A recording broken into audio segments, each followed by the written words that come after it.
ایک عذاب جو ایک طوفان کی صورت میں حضرت نوح علیہ السلام کی قوم پر آیا، جس میں حضرت نوح علیہ السلام نے ایک کشتی بنوا کر صالح انسانوں اور جانوروں کو سوار کیا۔ اس طوفان میں زمین مسلسل پانی اگلتی رہی اور آسمان مسلسل بارش برساتا رہا۔ روایات اور سائنسی شہداء کی روح سے یہ طوفان بنیادی طور پر عراق کے علاقے مابین النہرین میسوپوتامیہ میں آیا تھا۔ اس کا ذکر تورات، انجیل اور قرآن تینوں میں آتا ہے۔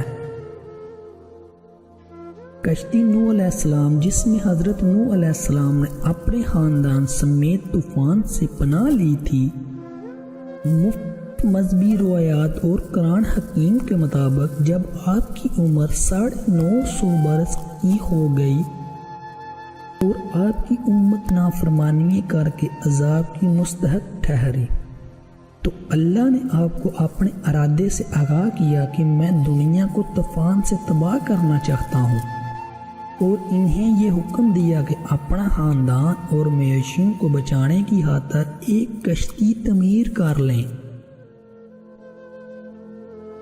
اس پر آبادی سے بہت دور آپ تشریف لے گئے، تختہ اور مہیانے فراہم کیے اور کشتی بنانے لگے۔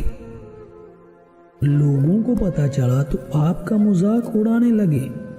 ان کا مذاق یہاں تک بڑھ گیا کہ انہوں نے بنی ہوئی کشتی کو گندگی سے بھر دیا۔ لیکن ہوا یہ کہ انہیں ایک مہلک بیماری نے آن لیا، جس کا علاج اسی گندگی کو ٹھہرایا گیا۔ چنانچہ بہت جلد کشتی دلدلا کر صاف ہو گئی۔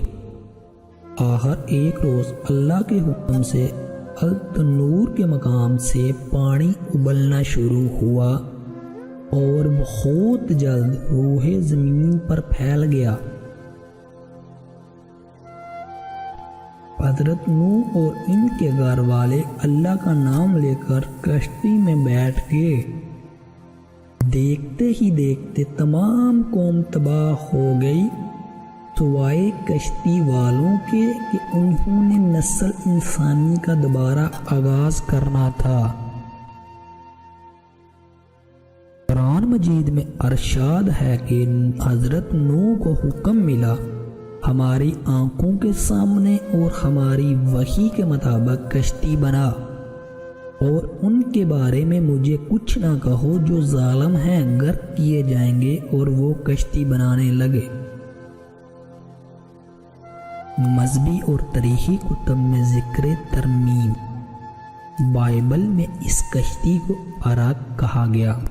ڈاکٹر ملکی لکھتے ہیں کہ اس کشتی کی تیاری میں 100 برس صرف ہوئے تھے۔ یہ کشتی 547 فٹ لمبی، 91 فٹ چوڑی اور 47 فٹ اونچی تھی۔ البنیادی لکھتے ہیں کہ اس کی تعمیر پر 2 برس صرف ہوئے تھے۔ اس میں 3 منزلیں تھیں۔ اس میں حضرت نوح، ان کی بیوی، 3 بیٹوں اور بہوؤں کے علاوہ مختلف اقسام کے پرندے اور حیوانات بھی جمع کیے گئے تھے۔ اس کے بعد طوفان شروع ہوا اور آن واحد میں تمام علاقے کو اپنی لپٹ میں لے لیا، حتیٰ کہ پہاڑیاں بھی پانی میں چھپ گئیں۔ یہ طوفان 40 دن تک برابر جاری رہا۔ کئی ماہ تک کشتی سمندر میں بہتی رہی اور آخر 7 ماہ بعد کوئی ارارات سے جا لگی۔ قرآن مجید میں کوئی جودی درج ہے۔ مفسرین کے مطابق شام میں جودی نام کا جزیرہ واقع ہے جہاں یہ پہاڑ موجود ہے۔ اکثر علماء نے کوئی جودی ہی کو ارارات کہا ہے۔ قدیم مصریوں کے نزدیک حضرت نوح کی کشتی کا نام گل تھا، جو لکڑی کا ایک بہت بڑا تیرتا ہوا مکان تھا۔ آریہ اور ہندی روایات میں دیو کلیان اور اس کے خاندان کے سوا تمام لوگ تباہ ہو گئے۔ ایک صندوق اس کی حفاظت کے لیے مہیا کیا گیا تھا، اور وہ جس وقت اس میں داخل ہو رہے تھے تو تمام جانور چرند پرند بھاگتے ہوئے آئے اور اس میں داخل ہو گئے، اور جب طوفان تھم گیا تو کشتی پارنسس کی چوٹی سے جا لگی۔ قدیم پاک و ہند میں ہندو روایات ملتی ہیں۔ مہابھارت میں طوفان کے ہیرو رشی منوا کا ذکر ہے۔ ایک مچھلی نے اسے طوفان سے آگاہی دی اور کشتی بنانے کو کہا۔ طوفان کے بعد کشتی امارات کی چوٹی سے جا لگی۔ تب مونو کو پتہ چلا کہ مچھلی کے روپ میں برہم اس سے مخاطب تھا۔ ایرانی روایات میں بھی ایک طوفان اور ایک جہاز کا ذکر ہے۔ ہرمس کو زیوس دیوتا نے خوفناک بارش کی اطلاع دی۔ تب زیوس نے اپنے ایک بوڑھے شخص کو شاہ بلوط کی لکڑی سے ایک جہاز تیار کرنے اور اس میں وافر مقدار میں اشیاء خوردانی جمع کرنے کا حکم دیا۔ جب اس مرد ضعیف نے اس کی بیوی پیرو نے جہاز میں داخل ہو کر دروازہ بند کر لیا تو زیوس نے طوفان برپا کر دیا۔ 40 رات میں برسا آخر کشتی پر ناگ کی چوٹیوں سے آن لگی۔ اوپر بیان شدہ روایات کی بڑے طوفان کا ذکر کرتی ہیں جس میں کوئی کشتی استعمال کی گئی تھی۔ یہ طوفان نوح ہی تھا اور یہ کشتی ارک تھی۔ اس کے آ کر رکنے کا محل وقوع ارارات زیادہ قریب قیاس ہے،